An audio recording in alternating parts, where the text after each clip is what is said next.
Good evening. I'm Bill Butel, ABC News, New York. Tonight in Moscow, President Nixon has gone on Soviet television to talk to the Russian people. In Los Angeles, Senators McGovern and Humphrey have begun their television debates.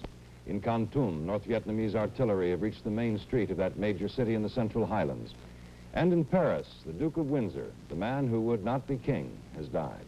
I'll have the details in just a moment.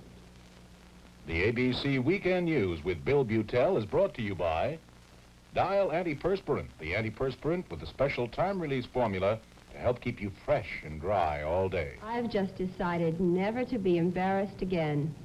Not by perspiration odor, not by wetness. And here's my plan. Dial Antiperspirant.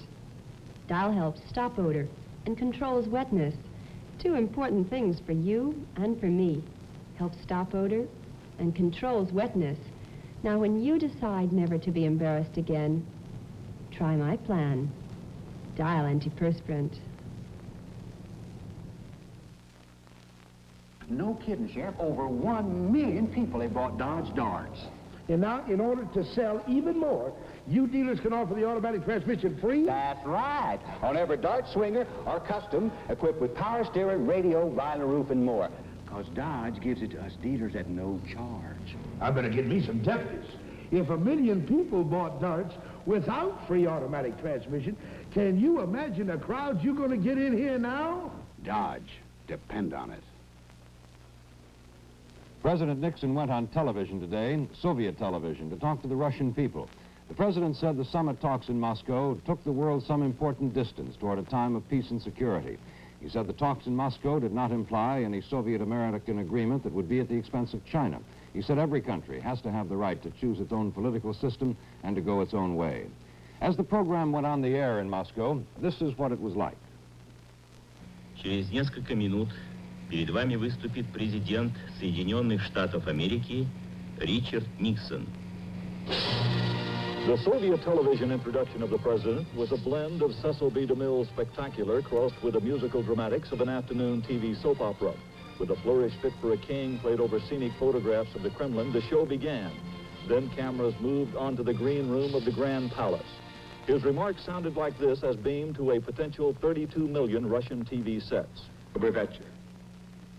I deeply appreciate this opportunity your government признателен за предоставленную вашим правительством возможность обратиться непосредственно к народу Советского Союза. From all the people of the United States. He implied Vietnam without saying so directly, explaining that great nations often have been dragged into war without intending it, so any aggression should be discouraged. Our goal should be to discourage aggression in other parts of the world, and particularly among those smaller nations that look to us for leadership and example. With great power goes great responsibility. When a man walks with a giant tread, he must be careful where he sets his feet. There can be true peace only when the weak are as safe as the strong. In our talks this week with the leaders of the Soviet Union, both sides have had a chance to measure the length of our strides toward peace and security. I believe that those strides have been substantial, and that now we have well begun the long journey which will lead us to a new age in the relations between our two countries. It is important to both of our peoples that we continue those strides. The president's television appearance here tonight was in sharp contrast to his appearance in 1959 when he accused the Russians of lying and aggression. The Moscow leg of this summit ends tomorrow with a joint communique which is expected to have little more than a passing reference to Vietnam and no major trade deals finalized. Although a late compromise has been reached on Russia's World War II Lend-Lease debt, with the U.S. accepting $500 of the $800 million it had sought. Tom Gerwell, ABC News in Moscow. One tends to think of the Soviet Union as a country without churches, but the impression is at least partly wrong. There are not many churches, but there are some, and President and Mrs. Nixon went to one of them today. We have a report from ABC's George Watson. President Nixon rarely goes to church in Washington, but on this wet Sunday morning in Moscow, he attended services in the city's only Protestant house of worship. The Baptist sanctuary had been filled hours before the president arrived. Then Soviet security men sealed off the streets so no ordinary Russians were present outside. Church leaders greeted the president and Mrs. Nixon, but their Kremlin hosts were understandably absent. Professing Christianity in the Soviet Union today is about as acceptable as claiming to be a communist in the United States. But these Baptists are allowed limited freedom of worship, although this is their only sanctuary in a city of 7 million people. Cameras were not allowed while the president was inside, but later we were permitted to take these unusual pictures.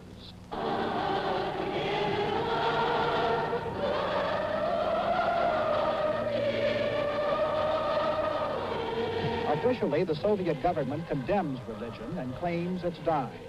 Certainly, most of the worshipers here are older people. Superstitious old women, they're called. But you do see some younger faces as well, and Baptists say they are increasing their membership despite the government's atheism. It's extremely difficult to judge the strength of religion. A half-century of atheism obviously has not eliminated religious practice. Some observers believe that old people predominate simply because they have so little to fear. Younger believers may be more cautious, but still counted among the faithful. If so, President Nixon's attending services today may encourage some Russians to profess their beliefs more openly. But the visit will also give Soviet officials an opportunity to claim religion is free while continuing to clamp down. This is George Watson, ABC News, Moscow. I'll have more news in just a moment.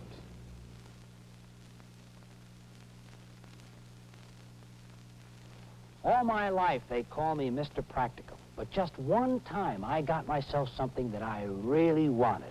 The Dodge Charger topper. Hidden headlights, even went for the special trim. Now, for buying it this way, my Dodge dealer did not charge me for the vinyl Landau roof. Free roof, room for 6, great price. You know what they call me now? Mr. Practical. Charger topper, beautifully practical. Be here all day waxing this jalopy. It's a 55, Dad. It's a classic. It's a heap. I'll have it done in no time at all. It's easy. I've got Kit. Soft. Kit's pre-softened. Here, why don't you try with that? Slides on easy. Kit liquefies as it hits the finish. Deep cleans. Wipes off easy. J-Wax Kit. There's no easier, faster way to get a long-lasting paste wax shine. Unless somebody else does it for you. You missed a spot. President Nixon was not the only politician on television today. Senators Humphrey and McGovern met on CBS's Face the Nation in the first of 3 confrontations they'll have on television before the June 6th California primary. ABC's Bill Matney has the story. Today's nationally televised debate was the first face-to-face confrontation in California between the 2 Democratic presidential contenders. Neither candidate plowed any new ground today during the exchanges. Humphrey opened a sharp attack on McGovern at the outset, placing McGovern in the position of counterattacking. I'm somewhat amazed to come into the final days of this California campaign. I realize the pressures we're under and have the senator say that our records have been parallel. Oh, no, that isn't Vietnam. what was said at all. I said right from the start, and let's get it straight. Right from the start, we voted alike. And may I point out, there's no doubt that the senator has spoken against Vietnam. But with equal candor, I must say that the speech is one thing, but the vote is another. The debate intensified over McGovern's welfare and tax reform proposals. I would never press for any program on welfare reform or any other place where I did not also have a tax reform proposal and able to cover it. That's why I think the National Taxpayers League a year ago said that Senator Proxmire of Wisconsin and Senator McGovern of South Dakota had the 2 best records on fiscal integrity of anyone in the Senate. May I suggest Senator Proxmire just recently said that he considered Senator McGovern's tax proposals his Achilles heel, and also that they would drive away any possible incentive for the American enterprise system. That's in his interview recently with the Milwaukee Journal. And furthermore... Isn't it strange, Senator, that Senator Proxmire endorsed my candidacy for the presidency? And he also said he'd have a very difficult time explaining to people why he did it in light of your tax program. Both candidates called the debate a good one and said they were looking forward to the 2nd and 3rd matchups this Tuesday and next Sunday.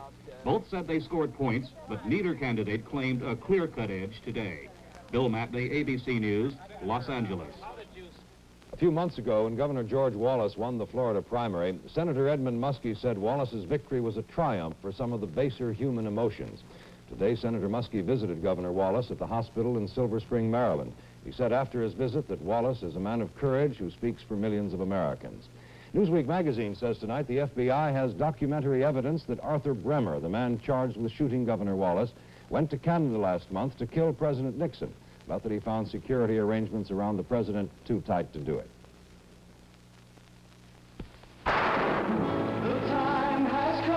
It's a fresh, natural feeling. The time for Bright Side. Bright Side shampoo with its natural organic conditioner. In a cleansing lather you almost feel, conditioning every strand. Suddenly, your hair feels so alive, shining inside and out with a soft, healthy glow. Go organic with Bright Side shampoo.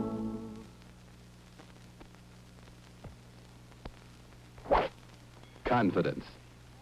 Confidence. Colgate's double ring of confidence. Fluoride confidence for fewer cavities. Only Colgate has clinically tested MFP fluoride. No toothpaste fights cavities better. Plus, mouthwash confidence for fresher breath. Colgate has concentrated mouthwash ingredients. Fluoride confidence plus mouthwash confidence. That's Colgate's double ring of confidence. Confidence. It's the name of the game.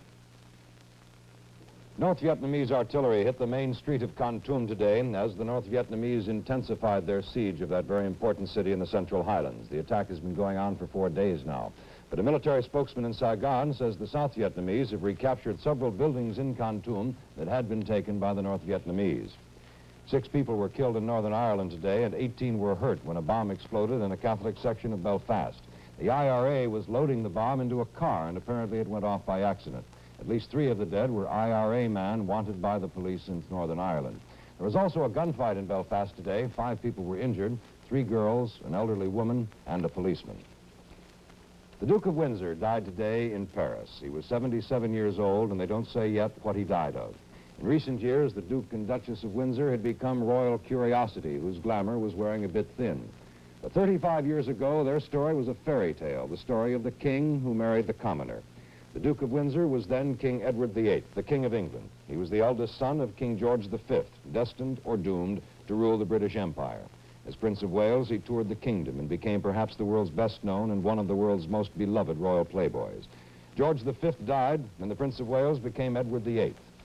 But into the king's life had come a commoner, Wallace Warfield Simpson, an American divorcee. In an agonized decision that shook the empire and delighted much of the rest of the world, King Edward gave up his throne for the woman he loved. They were married in France and went into a life of exile as the Duke and Duchess of Windsor, until the most recent years almost completely cut off from the royal family in Britain. Time passed, they aged, and at long last became a glittering, if fading symbol of charming but irrelevant elegance. The Duke of Windsor, dead today at the age of 77. That's the news this Sunday night from ABC News New York. I'm Bill Butel. Thank you very much, and good night. The ABC Weekend News with Bill Butel has been brought to you by Colgate, the toothpaste that puts cavity-fighting MFP fluoride plus concentrated mouthwash ingredients both in one tube. The theme is football.